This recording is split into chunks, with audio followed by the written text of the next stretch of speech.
Welcome to the Riskwiser Zone, the podcast where we dive into the world of stocks and finance to help you make informed decisions about your investments. I'm your host, Lewis, and I'll be guiding you through the latest news and trends that impact your financial well-being. Today, we're taking a closer look at the divergence in performance between North Asia and South Asia's stock markets. The ongoing conflict in the Middle East has led to higher oil prices, which have hit import-dependent economies in the region hard. However, not all countries are feeling the pain equally. North Asia, comprising China, Taiwan, and South Korea, has largely erased its losses since the conflict began, with some markets even posting gains. The reason for this resilience lies in the fact that these countries are home to companies embedded in the global semiconductor supply chain, which is driving the AI boom. Firms like Taiwan Semiconductor Manufacturing Co., Samsung Electronics Co., and SK Hynix Inc. are benefiting from a surge in demand that appears relatively insulated from geopolitical risks. In contrast, South and Southeast Asia are grappling with higher crude prices feeding into inflation, eroding current account balances, and weakening currencies. India's Nifty 50 has fallen about 5%, while the MSCI ASEAN index is down around 7%. Benchmarks in the Philippines and Indonesia have each dropped over 10%. The divergence is also evident in currency markets, with the Chinese yuan and Taiwan dollar remaining relatively stable, while those in India and parts of Southeast Asia have come under pressure. Malaysia has been partially shielded by its status as a net exporter of oil, but even South Korea, which has seen strong equity performance, has struggled with weaker bond and currency trends due to its vulnerability to the energy shock. As we navigate this complex landscape, it's essential to consider multiple factors, including exposure to the energy shock, fiscal positions, and the impact of the AI boom. With earnings season approaching, investors will be watching closely for signs of how long the spending can be sustained relative to cash flow. We'll be right back with more from the world of stocks and finance on the Riskwiser Zone. Welcome back to the Riskwiser Zone. We're diving into the world of finance and investments, where the landscape is constantly evolving. Today, we're looking at two significant stories that highlight the complexities and opportunities in this space.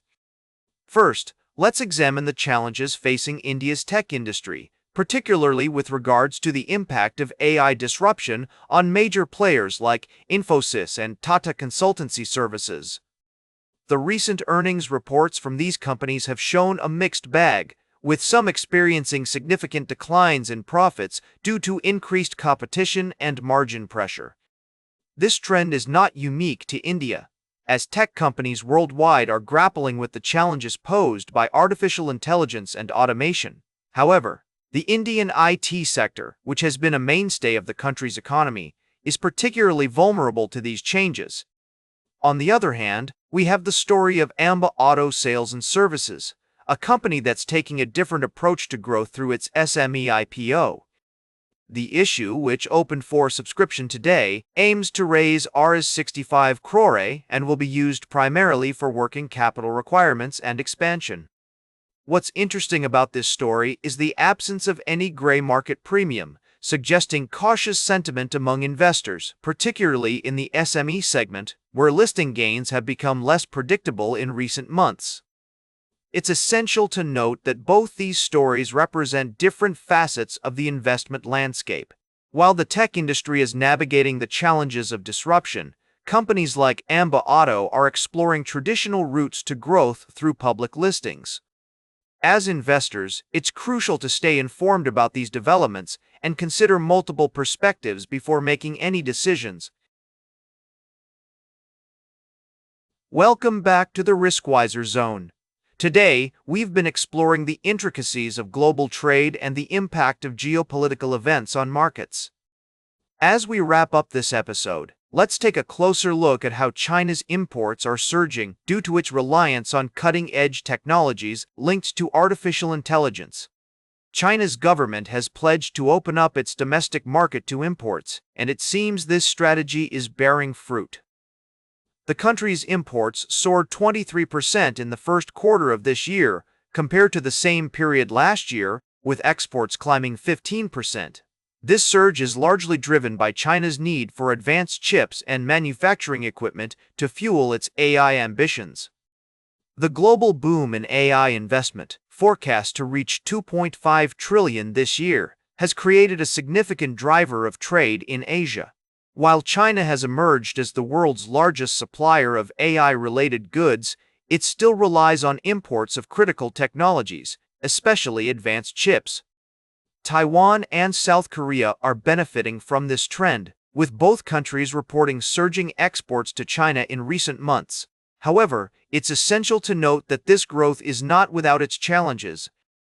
The strengthening yuan, which has appreciated by nearly 7% against the dollar over the past year, is lifting the purchasing power of Chinese households and businesses. Yet, higher global oil costs due to the war in Iran may create a drag on China's imports in the coming months. As we navigate these complex market dynamics, it's crucial to consider multiple perspectives. On one hand, China's resilience in the face of supply chain disruptions is a testament to its economic strength. On the other hand, the country's reliance on imported technologies highlights the need for continued innovation and investment in domestic industries. In conclusion, the interplay between global trade, geopolitics, and technological advancements is creating a fascinating landscape for investors and market watchers alike. As we weigh the opportunities and risks in this environment, it's essential to remain informed, adaptable, and cautious. That's all for today's Riskwiser Zone. Remember to like, share, and subscribe, and until next time, keep your finances in check.